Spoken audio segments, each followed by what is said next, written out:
L'année dernière, 2025, ça a été une sacrée année en termes de sorties. Que ce soit en jeux vidéo, en film, en BD ou un peu dans tous les domaines culturels qui m'intéressent. Mais j'ai vraiment eu l'impression d'être servi, quoi. Du coup, j'avoue que je m'attendais à une année 2026 un peu plus faiblarde. Après toute la folie qui est sortie, je me suis dit, bon allez, là ça va se calmer peut-être pendant un an, histoire de recharger les batteries et de nous ressortir encore pas mal de petites folies. Alors oui, je comprends très bien les joueurs qui ne regardent que les grosses sorties, les énormes productions, voilà, les grands noms attendus par tout le monde. Pour eux, l'année va très certainement paraître moins spectaculaire que 2025. Mais pour moi, comme je m'intéresse à beaucoup de jeux indépendants, aux projets plus discrets et aux jeux un peu plus obscurs qu'on découvre parfois par hasard, je peux pas vraiment me plaindre. Au contraire, j'ai même largement de quoi m'amuser. Ceci dit, on arrive au milieu de l'année 2026 et j'ai quand même eu quelques déceptions. Certains jeux sont sortis, d'autres m'intéressent moins qu'avant. Et ma liste d'attente, elle a pas mal bougé. J'avais démarré voilà, avec une liste d'attente qui s'est fait un petit peu défoncer et qui a changé drastiquement en cours d'année. J'avais donc envie de faire une espèce de mise à jour avec vous, voilà, de mes attentes de l'année. C'est aussi la première fois que je tente un format de top. On verra ce que ça donne, hein. L'idée, c'est pas de faire un classement objectif des meilleurs jeux de 2026. D'ailleurs, il faut être barjot pour faire ce genre de truc, mais plutôt de partager mes attentes personnelles. Peut-être de vous faire découvrir deux ou trois titres qui pourraient avoir de belles perspectives à vos yeux aussi. Attention aussi, je vais mélanger les grosses sorties, les jeux indépendants. J'ai classé tout ça par ordre d'intérêt pour moi et on va y aller de manière croissante. On commence donc par le bas de la pyramide pour remonter jusqu'à ma plus grosse attente de l'année et en même temps, je vais mettre les jeux en parallèle que j'ai supprimés de ma liste pour vous faire comprendre un petit peu et pourquoi pas peut-être faire quelques parallèles. En 10e position, j'ai supprimé Escape from Ever After. Clairement, c'est un jeu qui m'a fortement déçu. Je peux comprendre que certains se soient régalés dessus, mais de mon côté, ça a été une véritable déception sur le papier. Ça reprenait les mécaniques d'un Paper Mario, une formule que j'adorais à l'époque, hein, mais je sais pas, peut-être que j'ai vieilli, peut-être que ce genre de proposition me parle moins aujourd'hui. Le problème, c'est surtout que j'ai eu une vraie gêne avec l'ambiance générale du jeu. J'ai eu l'impression d'être devant un projet de sortie d'école avec des contrôles très rigides, une exploration pas très agréable, un jeu beaucoup trop verbeux en plus, hein, on sent que presque davantage l'envie de faire des blagues dans des dialogues que l'envie de construire un vrai jeu. Et les combats m'ont paru répétitifs, la partie RPG m'a semblé trop en retrait. Bref, j'ai commencé l'année avec ce titre et il m'est très vite tombé des mains, une déception assez cuisante.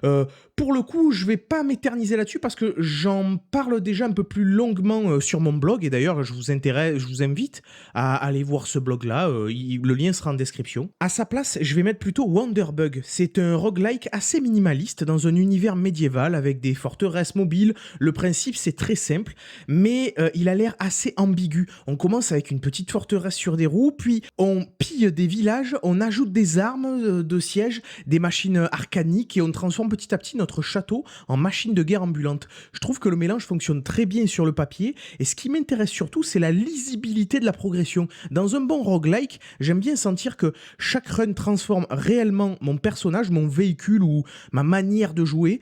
Et ici, la forteresse devient littéralement ton build. C'est pas seulement une question de statistiques qui montent ou quoi, hein. Non, c'est carrément la silhouette même de ta machine qui évolue et qui devient plus absurde, plus énorme et plus dangereuse. Il y a un petit côté Katamari Damacy en roguelike médiéval et rien que pour cette idée-là, ça me parle énormément. En 9e position, j'avais mis The Adventure of Elliot. C'est voilà, le retour de Square Enix sur du HD 2D.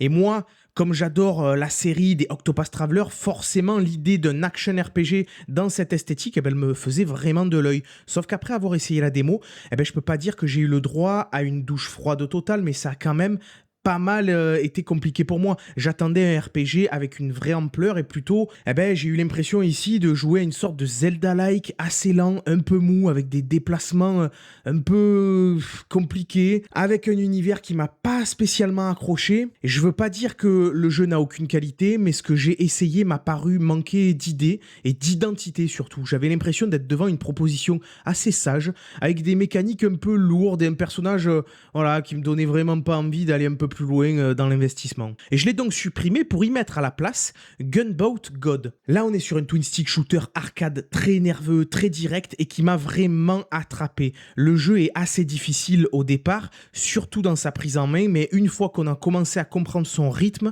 eh ben ça devient de la dopamine pure. J'ai pu le finir et il m'a duré environ 6 ou 7 heures. Je l'ai fait sans vraiment lâcher la manette. Je l'ai lancé et pendant plusieurs sessions, je n'avais plus envie de jouer à autre chose. Je sais pas encore s'il finira vraiment dans mon top de l'année, mais il a clairement déjà marqué mon année 2026.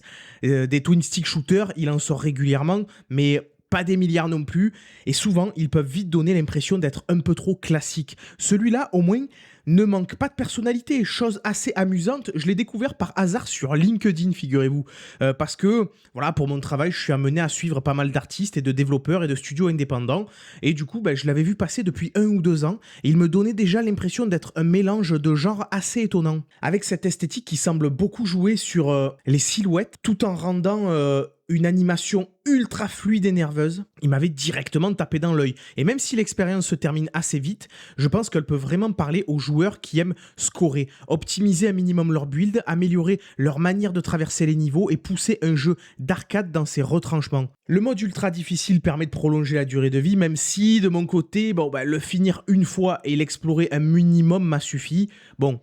Certes, il se réinvente pas forcément des masses et suivre l'aventure sur 6 heures est largement suffisant. En 8e position, j'ai barré Super Meat Boy 3D de ma liste. Franchement, c'était une vraie attente pour moi. J'adore Super Meat Boy. Pour moi, c'est l'un des jeux qui a fait les plus belles heures du jeu indépendant et je le considère encore aujourd'hui comme un exemple absolu de précision, de nervosité, de lisibilité.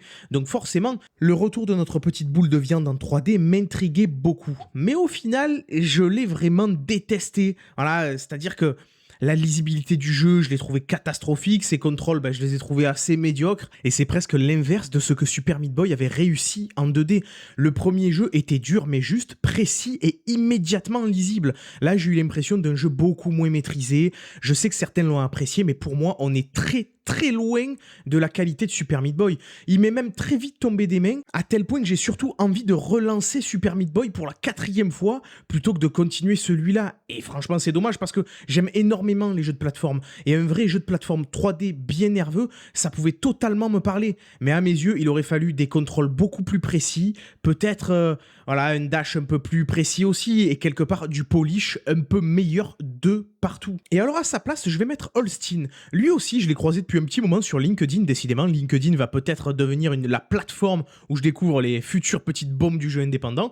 Et Holstein m'intéresse beaucoup parce que je suis peut-être pas un fan absolu de Survival Horror, mais quand le genre propose quelque chose d'un peu original, je peux très vite être intrigué. Ici, on est dans une ambiance sale, oppressante, dans une ville polonaise, isolée des années 90, contaminée par une présence inquiétante. On semble être au cœur d'une enquête, on interroge les habitants, on explore cette ville malade et on affronte des manifestations monstrueuses, presque Lovecraftiennes. C'est typiquement le genre de proposition qui peut très vite me séduire, et visuellement le jeu saute aux yeux, puisqu'on a une esthétique pixel art très forte, mais avec ce rendu 3D typique de l'ère PlayStation 1, des éclairages en temps réel, des caméras dynamiques. J'ai l'impression que la force du gameplay peut venir de la tension entre enquête et suivi, avec cette alternance entre l'exploration et les combats qui crée toujours une petite hésitation manette en main. Et dans un bon survival horror, cette demi-seconde de flottement peut suffire à créer de la peur.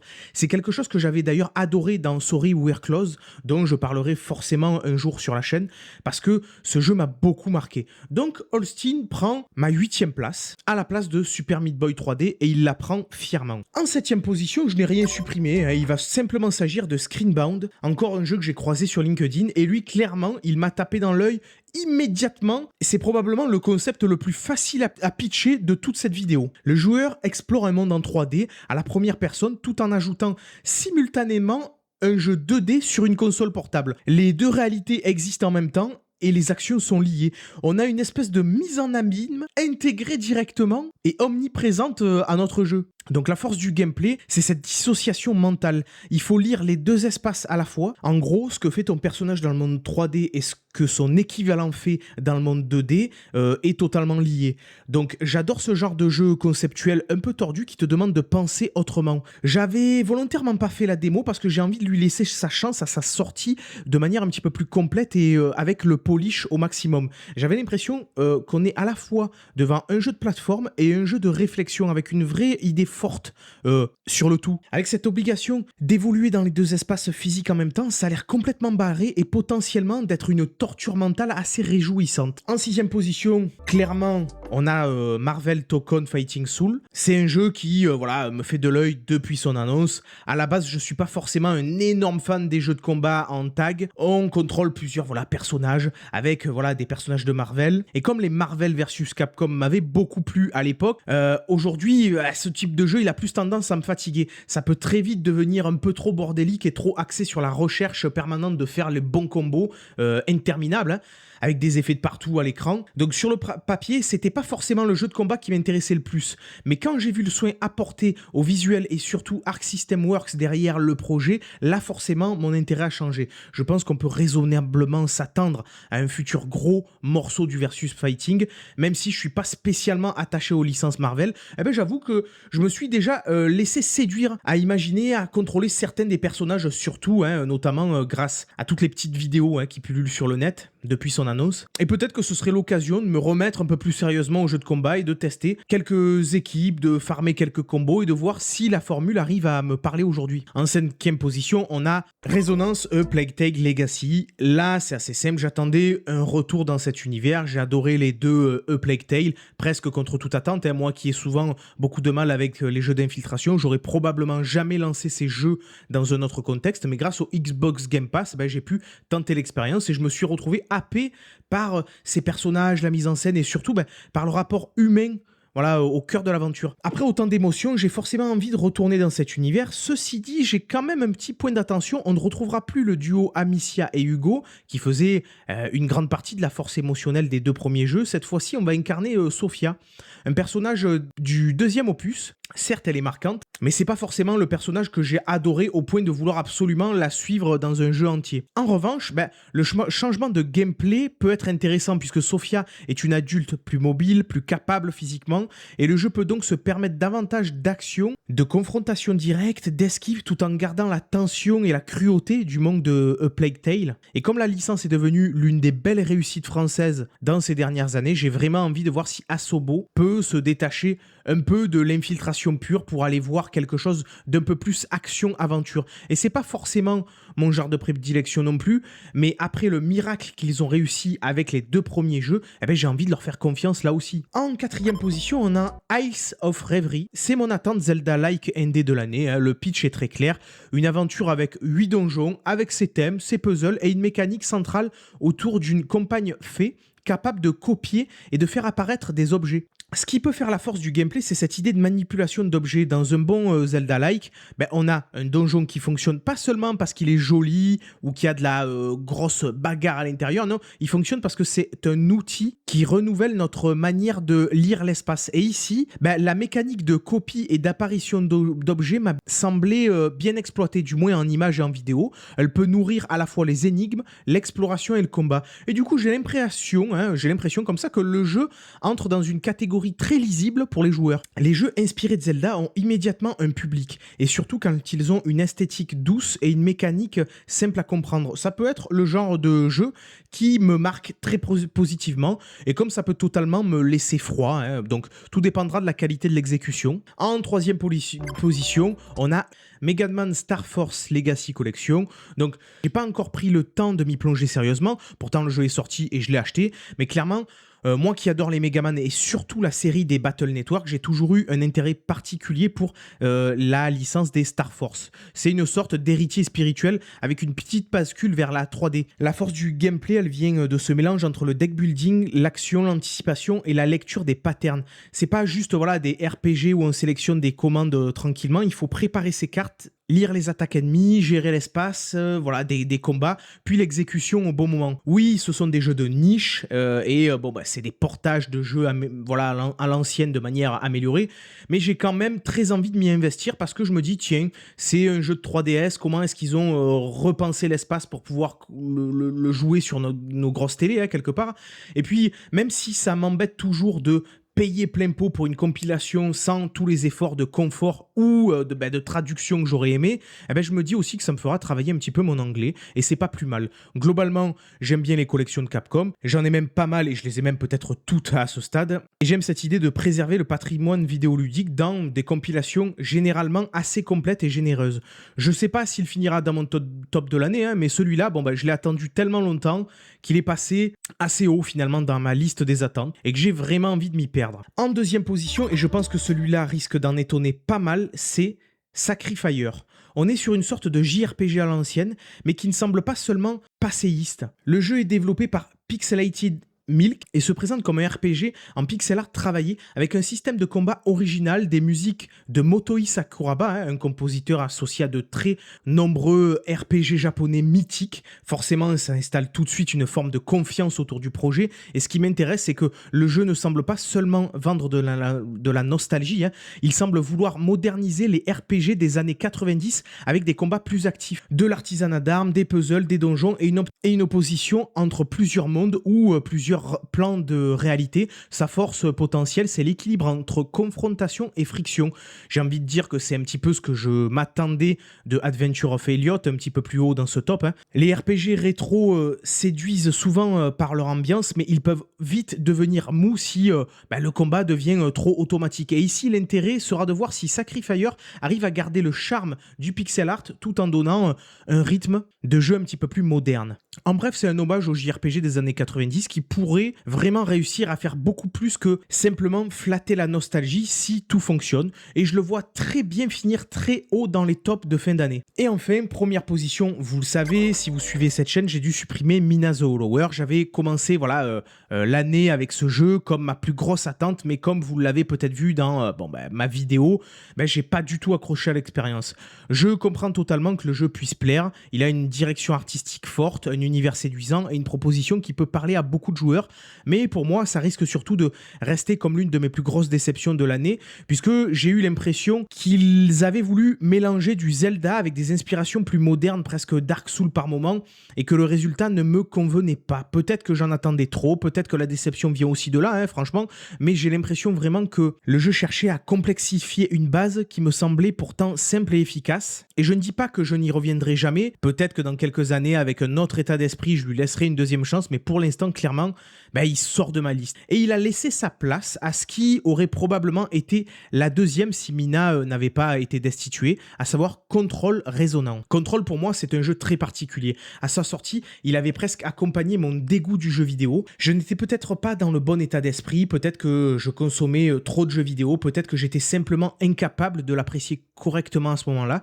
Et puis quand j'y suis revenu plusieurs années après, il a participé à me redonner goût à cette industrie. Je l'ai vraiment adoré. Comme quoi, il y a un rapport amour-haine, parce qu'à l'époque, je suis passé totalement à côté. Alors qu'aujourd'hui, clairement, c'est un des jeux qui a le plus marqué la décennie précédente. Techniquement, déjà, il est assez impressionnant, même si c'est pas forcément ce qui me marque le plus. Moi, ce qui va le plus être retenu là-dedans, c'est sa proposition de gameplay et d'univers. Control, c'est un TPS qui tente vraiment de réinventer quelque chose en s'inspirant énormément de tout l'imaginaire des SCP, des creepypasta institutionnels, de ces récits où le paranormal est classé, étudié, archivé et contenu. Mais là où le jeu fait fort, c'est qu'il se contente pas de reprendre ses inspirations, il arrive à les transformer en un univers cohérent, solide, fascinant et beaucoup plus incarné. J'aime aussi la manière dont Remedy commence à connecter ces jeux entre eux. On sent qu'ils constituent quelque chose de plus vaste, mais sans perdre la singularité de chacune de leurs œuvres. Et manette en main, Control m'a laissé un souvenir assez fou. Oui, au bout d'un moment, on finit un peu par spammer la télékinésie, mais je l'ai quand même terminé à 100% 2 fois. C'est dire à quel point j'ai aimé l'expérience et l'univers. Et ce que j'adore, c'est que c'est pas juste un TPS qui t'invite simplement à te cacher derrière une caisse de temps en temps. Non, Control te pousse à rester en mouvement. Il t'oblige à circuler, à utiliser l'espace, à projeter des objets, à léviter, à attaquer, esquiver, et rien que pour ça, je trouve qu'il renouvelle beaucoup le genre, autant sur la forme que sur le fond. Control Résonance semble être une suite directe, mais avec un vrai changement de perspective. On incarne Dylan, le frère de Jesse, un personnage laissé dans une situation assez ouverte à la fin du premier jeu, et l'histoire autour de lui avait encore énormément de zones d'ombre, et j'ai envie de voir ce que Remedy va en faire. Clairement, Remedy, c'est un studio qui m'intéresse énormément, qui a souvent cherché à bousculer les attentes, à prendre des risques, à mélanger la narration, le gameplay et la mise en scène d'une manière assez unique. Donc s'il décide de transformer Control en quelque chose de plus frontal et plus nerveux, je veux voir ça. Ce nouvel opus de Control semble aussi changer radicalement son approche du gameplay. Là où Control était encore un TPS classico-classique, Control Résonance semble se rapprocher d'un jeu d'action plus physique, plus orienté corps à corps, avec une arme métamorphe et une structure plus proche de l'action RPG. Alors sachant que l'univers me plaît déjà beaucoup et m'accroche totalement, rien que pour ça je pense que je l'aurais acheté le jeu à sa sortie, mais là c'est cette partie gameplay qui m'intrigue. Est-ce qu'ils vont s'inspirer de certains codes du Souls-like? Est-ce qu'ils vont aller vers quelque chose de plus action RPG? Est-ce qu'ils vont réussir à garder la sensation de puissance et de mouvement du premier Control tout en changeant presque complètement la manière de se battre? Je trouve qu'on n'en sait pas encore assez, mais c'est précisément pour ça que c'est ma plus grosse attente de l'année. Alors voilà, pour mes attentes de l'année 2026, l'année n'est pas encore finie, beaucoup de jeux ne sont pas encore sortis comme vous l'avez vu dans ce top,